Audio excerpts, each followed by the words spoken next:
እግዚአብሔር ሆይ አንድ ነፍስ እንደሚያሳሳ ሁሉ በዚህ ሰዓት ኢትዮጵያ ዛፍ ስር የተጠጋ ሰው እንኳን ከለላ ያገኛል።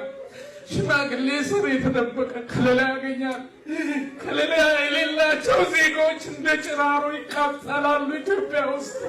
እኔ መናገር አልፈልግም ነበር፣ ይሄንን ግን እንዴት ልለፈው? ለማዲጎ እያለቀስሽ እናቶች ሲያለቅሱ እንዴት ዝም ብለው? እባክህ አንተ ደግ ነህ እና እባክህ አንተ ሁሉ ትችላለህ። እኛ ዋሸን፣ እኛ ክፉ ነን፣ እኛ እናጭበረብራለን። አንተ ከላይ መከታ ከለላ ሁንላቸው፣ የሚያለቅሱትን ድረስላቸው፣ መንግስት አልደረሰላቸው። ዜጎች እያለቀሱ ነው። ለማሪቆ አልቅሼ በየቀኑ የሚታረድበት ሀገር ዜጋ ነኝ እንዴት ልበል? ያማል። እግዚአብሔር እባክህ በልባችን የፈላውን ቂመኝነት አንተ ኃይል አለህና ግፈፈው። እግዚአብሔር በውስጣችን ያለውን ጥላቻ ግፈፈው።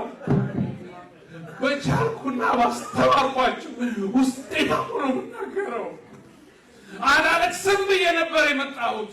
የአደባባይ ሕይወት አሳምሞኛል።